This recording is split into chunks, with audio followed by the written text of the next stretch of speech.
పిత పుత్ర పవిత్రాత్మ నామమున ఆమేన్.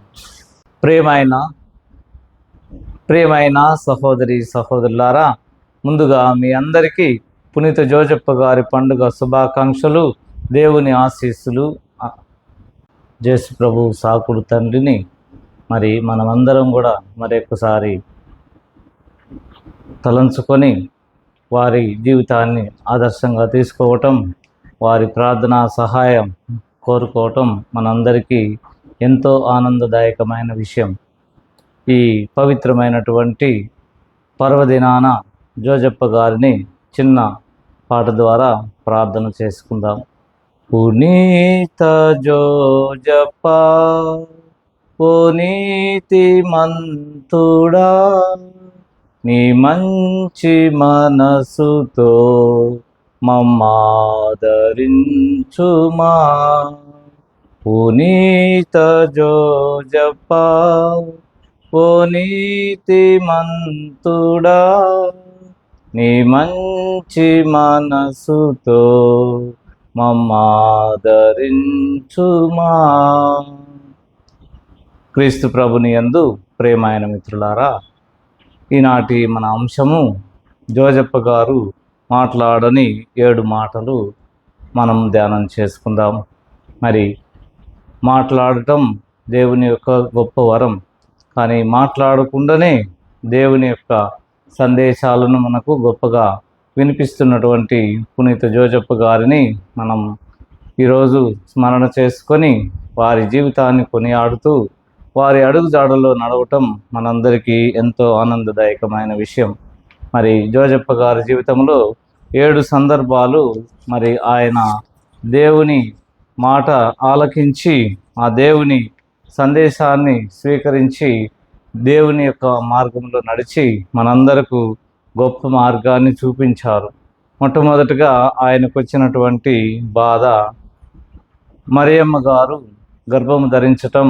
వారికి మరి ఆ విషయం, ఆమె వివాహం జరిగిన వెంటనే మరి ఆ గర్భం ధరించిందని, ఏ కాపురం చేయకముందే గర్భం ధరించిందని తెలుసుకొని ఎంతో మదన పడ్డాడు, వేదన పడ్డాడు.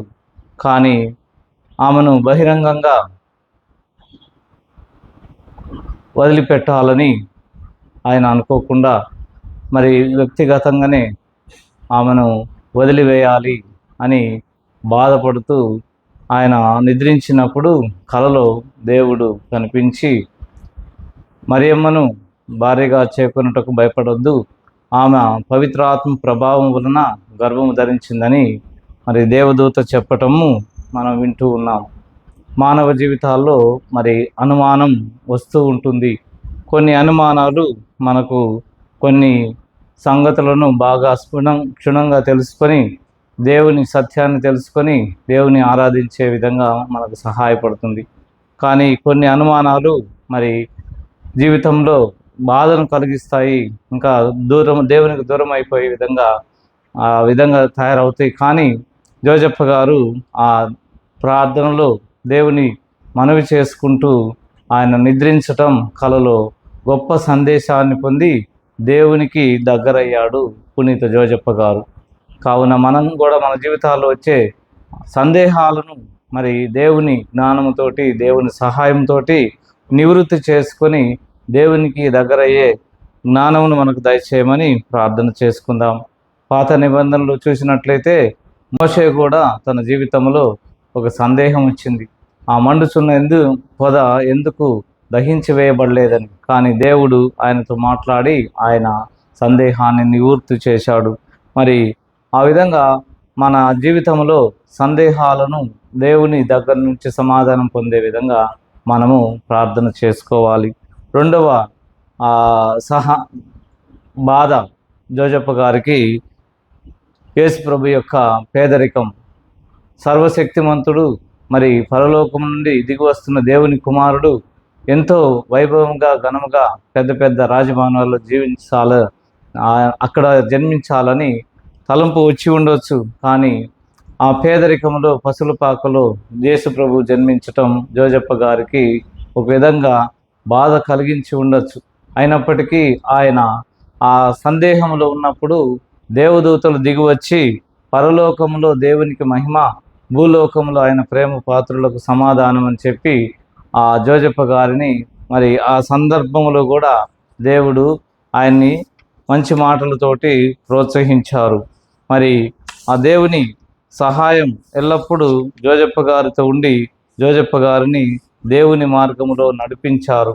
మరి ఆ దేవుని చిత్తం అడుగడుగున జోజప్ప గారు తెలుసుకుంటూ తండ్రి దేవుని, యేసు ప్రభువుని, పవిత్రాత్మ దేవుని ఆరాధించారు. అలాగనే మూడవ అంశంగా మరి జోజప్ప గారు బాలయేసుకు సున్నతి గావింపబడటం, అది కూడా ఒక బాధాకరమైన సందర్భం జోజప్ప గారికి. ఆ సమయంలో మొదటిసారి యేసు ప్రభు రక్తాన్ని చిందించాడు. దేవుని ప్రణాళికలో మరి రక్షణ ప్రారంభమైందని కొంతమంది వేదాంత శాస్త్ర పండితులు చెబుతూ ఉన్నారు.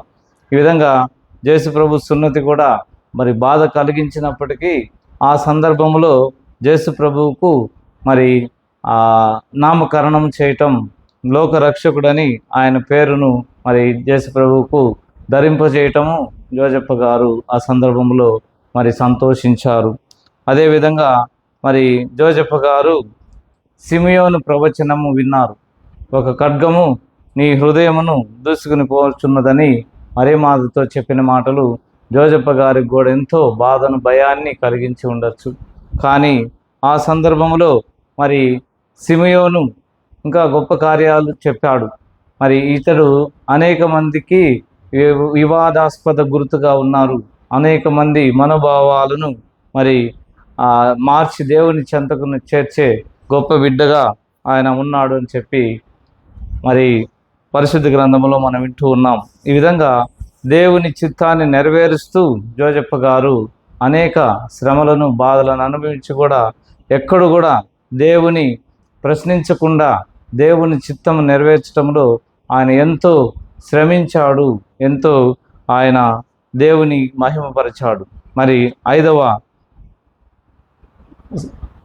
బాధ జోజప్ప గారికి, బాలుడు మరి పుట్టిన వెంటనే హేరోదు రాజు బాలుని ప్రయత్నిస్తున్నాడని చెప్పి మరి దేవదూత కలలో కనిపించి మళ్ళీ బాలుని తల్లిని తీసుకొని ఐగుప్తునకు వెళ్ళమని మరి ఆ సమయంలో అర్ధరాత్రి ఆ సమయంలోనే బయలుదేరమని చెప్పటము జోజప్ప గారికి ఎంతో బాధ కలిగించింది. మరి వాళ్ళున్న ప్రాంతం నుంచి ఈజిప్టుకు వెళ్ళాలంటే సుమారు 600 కిలోమీటర్ల దూరం. మరి ఆ రోజుల్లో మంచి ప్రయాణ వసతులు లేవు, మంచి మార్గాలు లేవు. ఎటు వెళ్ళాలో, ఎలాగ ప్రయాణం చేయాలో, ఎలాంటి ఇబ్బందులు ఎదుర్కొంటాము అని చెప్పి ఆలోచన చేస్తూ జాప్యం చేయకుండా దేవదూత ఆజ్ఞాపించినట్లు ఆ రాత్రి అందే బాలుని తల్లిని తీసుకొని ఐగుప్తుకు ప్రయాణమయ్యాడు. మరి ఎంతో సుదీర్ఘమైన ప్రయాణం అయినప్పటికీ దేవుని సహాయంతో, దేవుని శక్తితోటి ఆ ప్రయాణం చేసి ఐగుప్తుకు చేరుకున్నాడు. మరి అక్కడ ఐగుప్తులో సుమారు 10-12 సంవత్సరాలు అక్కడే ఉండి మరి బాలుడు ఎదుగుతూ దైవ జ్ఞానంలో, దేవుని సేవలో బాలుని పెంచాడు. ఆ బాధ్యతను ఎంతో గొప్పగా నిర్వహించాడు. కావున ఇక్కడ కూడా ఆ బాలుడు మరి ప్రయాణ సమయంలో అనేక మంది మరి ఆ ప్రయాణంలో దేవుని దుష్ట శక్తులు పారద్రోలటం, దేవుని శక్తి జోజప్ప గారు చూసి దేవుని మహిమపరిచారు. కావున ఈ విధమైనటువంటి కష్టాల్లో కూడా ఆ దేవుని శక్తిని చూచి ఆనందించాడు పునీత జోజప్ప గారు. చివరగా మళ్ళీ ఆ ఐగుప్తు నుండి తిరుగు ప్రయాణం చేయాల్సి వచ్చింది. మరి ఆ సందర్భంలో కూడా మరి అక్కడ బాగా ఉంది జీవనం, మంచిగా స్థిరపడుతున్నాం అనుకున్న సందర్భంలో మళ్ళీ దేవదూత కనిపించి హేరోదు రాజు మరణించాడు, బాలుని మళ్ళీ తీసుకొని నజరేతునికి వెళ్ళాలని చెప్పినప్పుడు మళ్ళీ ఏమి మాట్లాడకుండా ఆయన ఆ ప్రయాణాన్ని మరి ప్రారంభించాడు. ఈ విధంగా దేవుని చిత్తమును పాటించుటకు ఎలాంటి పరిస్థితినైనా ఆయన సిద్ధపడ్డాడు. ఎవరిలో మనందరిలాగా ఆయన ప్రశ్నించలేదు. ఆయన మరి దేవునికి విధేయత చూపించినట్లు మనం ఎక్కడో చూడలేదు. ఎంత కష్టమైనప్పటికీ ఆయన దేవుని చిత్తాన్ని నెరవేర్చడానికే తన యొక్క జీవితం అంతా కూడా త్యాగం చేసుకున్నాడు. మరి గొప్పగా దేవుని ఘనపరిచాడు పునీత జోజప్ప గారు. చివరగా మరి బాలయేసు తప్పిపోవటం కూడా పునీత జోజప్ప గారికి ఎంతో బాధ కలిగించి ఉండొచ్చు.